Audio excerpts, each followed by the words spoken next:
consider diversifying into alternative assets and specifically taking a look at hard assets in terms of investments, right? Hello, and thank you for joining us today on the Gentle Art of Crushing It show, where we focus on learning and sharing with our listeners all there is to know about how to create success in our lives. This show stands on the shoulders of giants. Our mission is to empower and inspire our listeners to create the life of their dreams whilst having a blast in the process. Let's celebrate life together. Welcome to the show. All right. Welcome to the Gentle Art of Crushing It podcast, Passive Investing Edition. My name is Randy Smith. I'm the host of the show, and I'm also the founder of Impact Equity. And our goal is solely to help bring value to the passive investor and help them as they transition from traditional investing over to the passive investing arena. So we have got an amazing show today with a great guest, Jeremy Dyer. Today, Jeremy, welcome to the show. Randy, thank you for having me. You're welcome. Glad to have you here. So why don't we just go ahead and jump in, and if you could walk the listeners through some of your background and past and how you found passive investing. Yeah, thanks for the question there. So way back early on in my very younger years, I was very much in tune with wanting to sell things. Okay. I was your quintessential guy that would go door to door selling anything from Snicker bars to Christmas wreaths and anything in between. Once I graduated from college and I knew that my knack was in sales, I landed a job with my current employer, ADP. Fortunate enough to be blessed with the Rookie of the Year status, year number one. And then by year number two, I had catapulted all the way to the number one guy in the company. Fast forward 23 years now in the same role, and I've been blessed with the consistency of being the number one, number two guy in the company for that entire period of time. One of the benefits of being the number one, number two guy is your cash flow is sufficient enough to be able to max out your 401k plan, contribute to the stock purchase plan, invest in other, assets outside of the traditional 401k. And my wife and I decided back in 2012 that we were going to try our hand at active real estate investing. Okay. We made a couple of key purchases of some dilapidated homes that needed some tender loving care. We fixed and flipped those homes. We implemented the BRRRR strategy at the time. And around a couple of years into that game, so to speak, we also made the decision to double down on children. And we went from 2 kids to 4 kids. And we realized with all the kids' activities and sports and running them from, this hockey arena to that hockey arena, that the active investing at the time was becoming a full-time job outside of the job that I already had. And it was at that time that I also made the decision to start networking in real estate. I learned about syndications in 2015. Previous to that, I didn't even know what that word meant. Okay. So in 2015, I was introduced to passive investing in real estate through syndications. I made my first investment back in 2015 by holding my breath, plugging my nose. And 16 investments later, I'm still doing it right now, and I'm a very active passive investor. Very good. Very good. Well, there is, I think you just wrapped up like 25 years in 2 minutes. So let's unpack that a little bit. So first of all, you've only worked for ADP, it sounds like, since you graduated college. That you very, very rarely hear that. You're very fortunate to have been able to do that, I suspect. Yeah, I like to tell my colleagues that many of us that have been successful in our sales careers, really do truly have platinum handcuffs on. But at the same token, we're all of the mindset that we're ready to invest our way out of the 9 to 5, right? Out of the dependence on the W-2, right? To stop trading time for money, which is really what piqued my interest back in 2015 and has now really piqued the interest of many associates that I've sold alongside of over the years as well. Yeah, no, I've heard the golden handcuffs, never heard the platinum. But I was in a similar situation as well. 25 years corporate America, B2B sales. I worked for a couple of different companies, but that the platinum or the golden handcuffs are a very real thing. And when you get to, where you're in the mid six figure or high six figure range, that is a very difficult place to step away from. And what I found when I first started investing in this space and I started having some real honest discussions with other people that are in this space is that type of income is extremely difficult to replace. And really, it's that level of income that most folks come to this space to try to earn. So I think you're in a unique situation, which is kind of it's the unicorn, really, where you have this ability to just make massive, massive income. You max out all of your investment opportunities with your employer, and then you get to start leveraging and taking advantage and benefits of real estate and passive investing. So I'm wondering, do you have any advice that you give to your fellow coworkers and high W-2 income earners when they start thinking about wanting to step away from their job?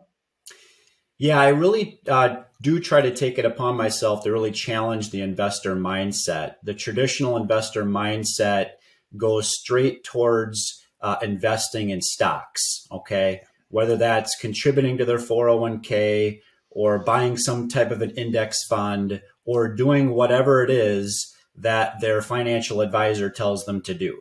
Okay, so I really challenge my colleagues and others outside of the sales, professional world to consider diversifying into alternative assets and specifically taking a look at hard assets in terms of investments, right?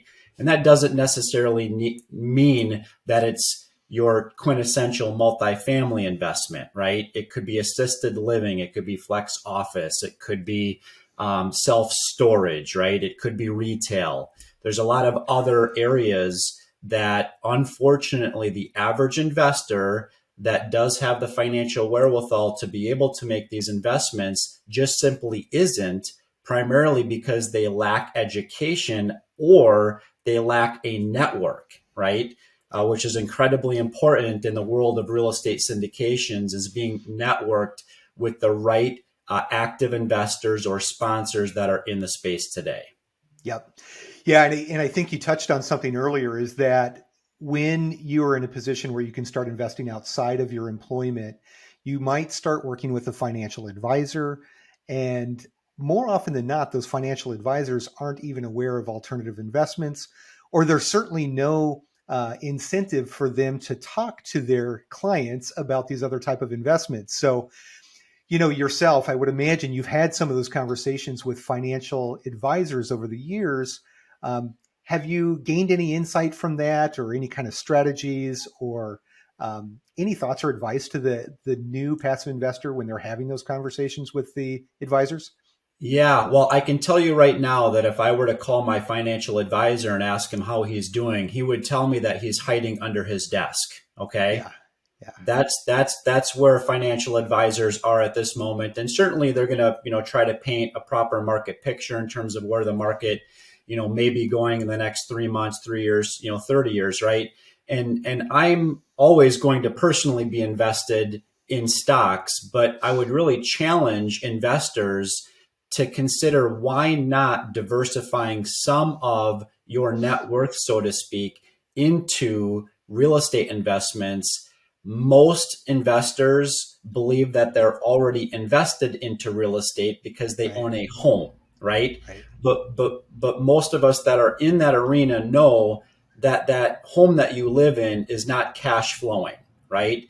It's not truly an asset. It becomes more of a liability, right? For most people, not all, but most, right? Yep. And so really encouraging people to, not just take what their financial advisor is telling them to do, which, by the way, your financial advisor is earning a commission on the assets that they're managing on your behalf. So most of the time, financial advisors don't want you to passively invest into real estate syndication because you're removing some of that capital from them that they're managing on your behalf, right? And so it's really just encouraging that passive investor to consider, real estate investing. And if not, maybe why not, right? Figuring out what are your goals, what are your objectives, right? And really kind of deconstructing, what it is that I want my end game to look like. What's that financial goal that I want to reach? And then reverse engineering it from there to determine how am I going to get there.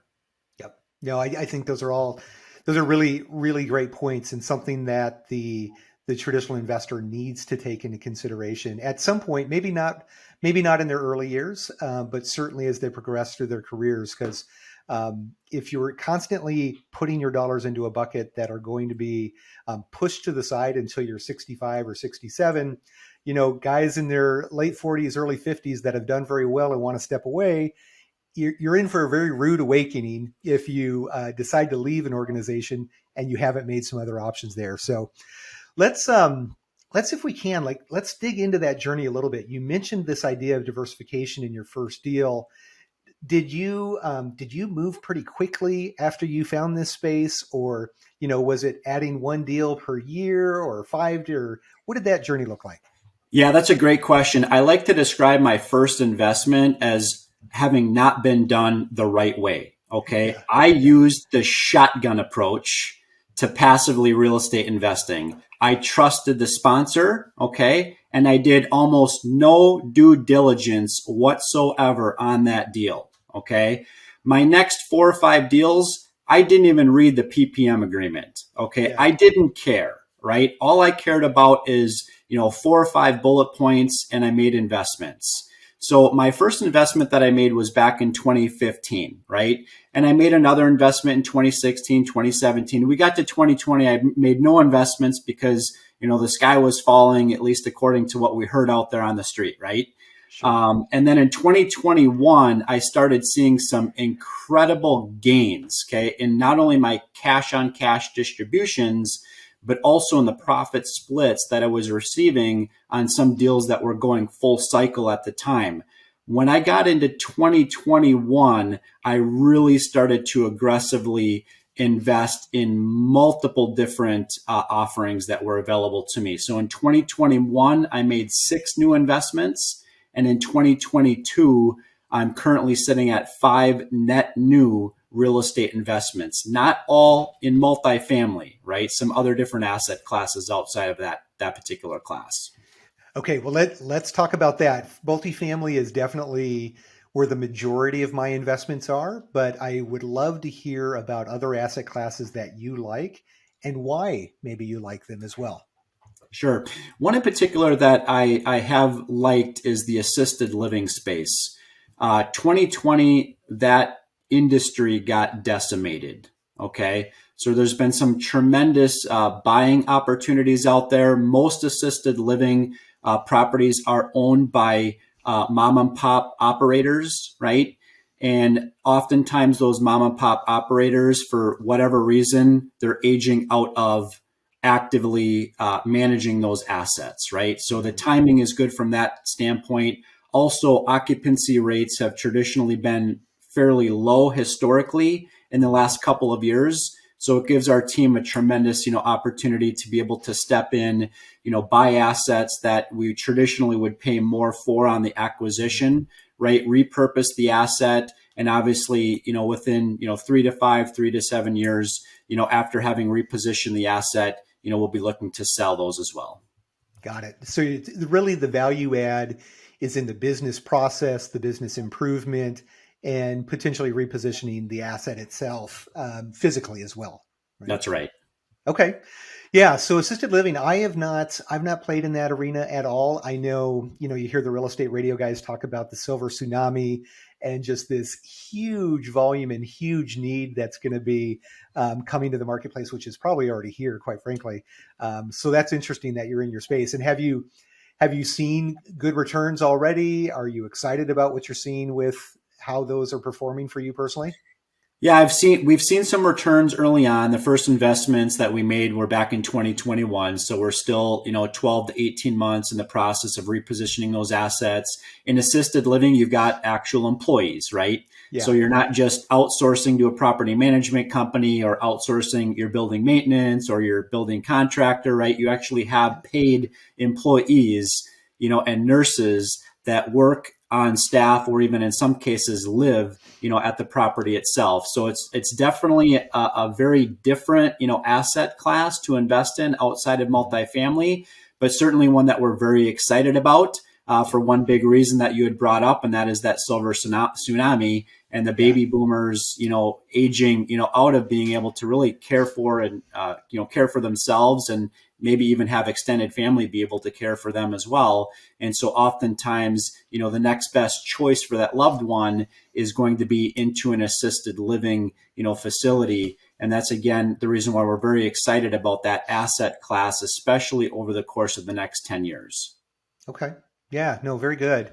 Yeah, and I think that that's a different aspect that I've not really dug into on this podcast or personally yet. But when you're looking at places like assisted living, short-term rentals, even you mentioned BRRRR strategy or single family, those are much, much more labor intensive, and it becomes more about managing the people in the process than it does necessarily about managing the asset. So that's a really good point to bring up, and for the newer passive investor to consider. So, part of that comes down to vetting the operator, betting on the jockey. So as you have more labor intensive businesses and business plans, it's even more important than to look at the operator, I suspect. So yeah, thank you for bringing that up. That's a unique niche we've not talked about. So multifamily and of this other space with the silver tsunami taking advantage. Any other asset classes that you really like lately?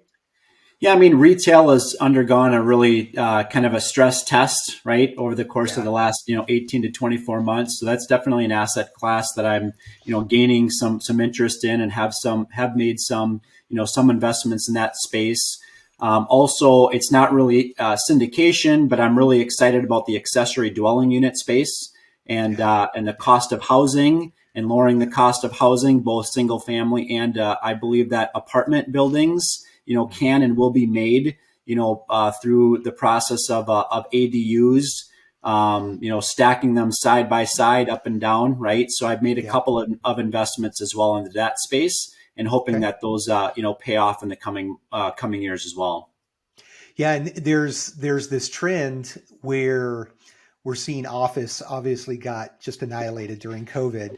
Oddly enough, the cap rates in office are not rising as fast as what I thought they might, but we're starting to see some office conversions to multifamily here in Arizona, which I think is a really, really exciting space because it's really bridging, an asset class that is starting to shrink and potentially can shrink even more with this need for affordable housing. And I think there's a lot of opportunity where we're going to see some good operators step in and make some very, very good returns in that space. So, well, very good. Well, let's talk a little bit about myself personally. I was very much a growth investor while I had the W 2.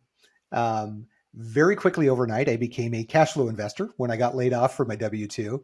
So, can you talk a little bit about your strategies and how you're prioritizing investments or how you're selecting assets based on growth versus cash flow?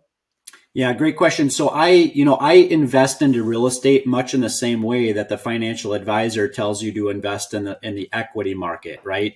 And that Yeah. is to diversify, right? I would say I'm relatively, moderately heavy on the multifamily side, but as I mentioned, I'm really looking to get into some other asset classes, and will continue to make smart, investments into those as well. But I, like you, I'm very much after the cash flow, okay? So I'm very much after making investments that I know are going to provide me, stable, predictable returns on my Mhm. capital, with the expectation that I'm going to receive my original capital back within 3 to 5 or 5 to 7 years for my original investment, whether that's done through a cash out refinance, or whether, that happens at the time that deal, comes full circle. And certainly one of the big drivers to me investing into real estate, given the fact that I still have to pay taxes at an ordinary income tax rate, right? Sure. Is the depreciation side as well. So the tax benefits, that I'm able to materialize, as a direct result of the real estate investments that I make each year. Okay, so let's dig into that for a little bit. High W-2 earner with very large, I guess, liability to the tax man sitting in those shoes, which is both a good problem to have and one to hopefully solve for. How are the depreciation benefits helping you as an active income guy? And has Real Estate Professional played into that at all? Yeah, that's a good question too. So obviously, neither one of us are certified public accountants. We're not attorneys, so there's our little disclaimer there, right?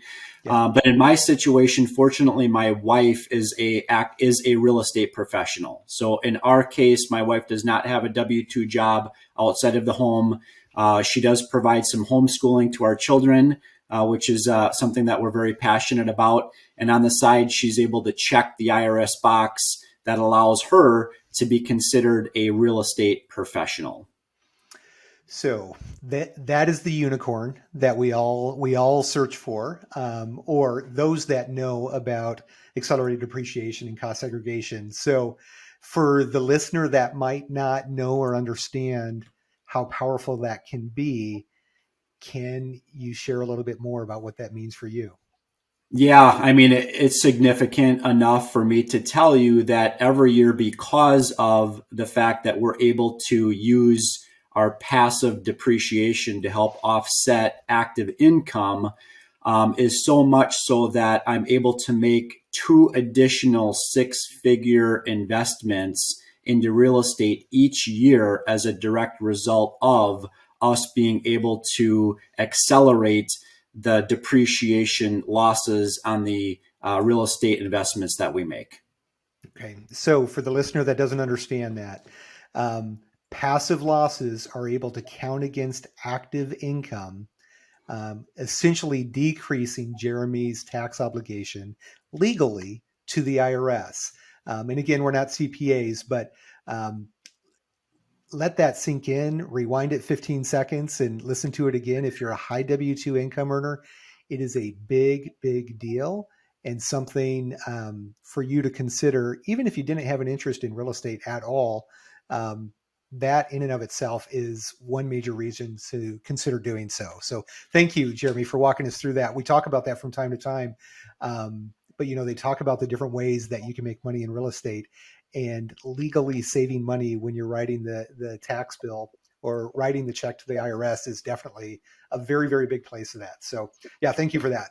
So let's, we've got 10 minutes or so left. I'd love if we can to gear this towards the newer passive investor, based on all your years of experience in this space. What would you say if a new colleague of yours was thinking about getting into this space? What would you say to him do right away? What are the actions he should take immediately? Yeah, I love that question because it's incredibly important. Most people don't know where to go to find out more information. Okay. I have a 100% track record in having conversations with current and former colleagues about the benefits of passive investing in real estate. They all desperately want to learn more. Okay. So I always recommend that people check out, different podcasts that I recommend. There's several book recommendations that I will generally make to them. But more than anything, I really try to drive home with potential new investors the priorities of investing in real estate. And when I say priorities, I'm referring to what is number 1, number 2, and number 3 on your list of priorities when considering a passive investment. Most people's number 1 objective is the economics of the deal. Okay. What's the cash on cash? What's the IRR, right? What's the tax benefits, right?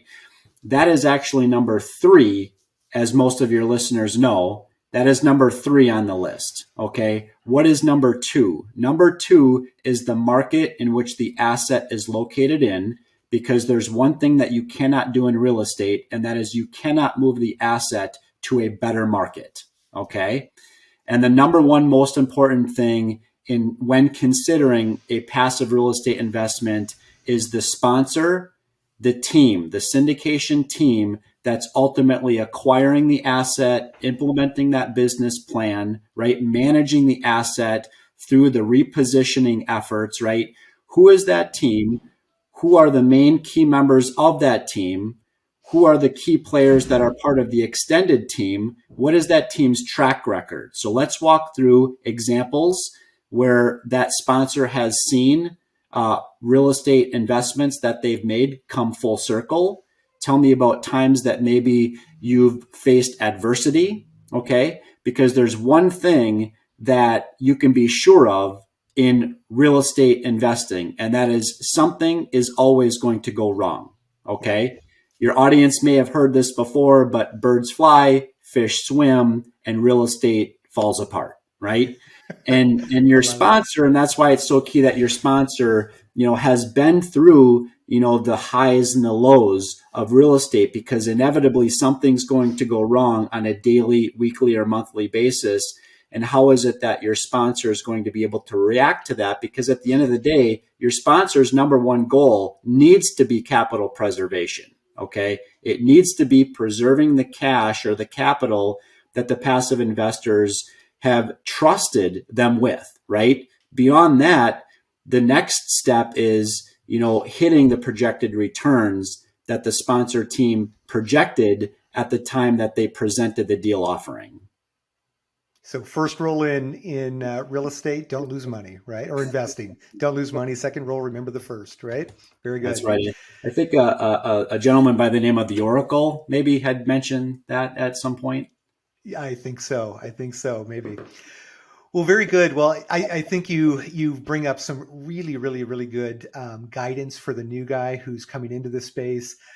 Definitely vetting the jockey. Capital preservation, and then the numbers as well. And it's interesting that it seems like if you were to look at 50 different decks, the finances and the returns are almost all going to look exactly the same. So know that you can manipulate Excel sheets to produce any type of results that you want, but it's much, much harder to manipulate track record and actual returns that they've been able to provide in the past. So the number one thing that I always look at with operators is, what have they done full cycle? What have the returns been? And as you said, really, really great question. When things go south, because they will go south sometimes, or things will get difficult, how do you respond when that occurs? So really, really good advice. So Jeremy, I think that gives us a good understanding of where your background has been and how you've progressed through it. Is there anything that you're working on today that you're excited about that you want to share with the audience? Yeah, I'd be happy to. So because I've seen how incredibly transformative the life can be of the passive investor, I've also made the decision to start helping sponsors raise capital for their own deals, right?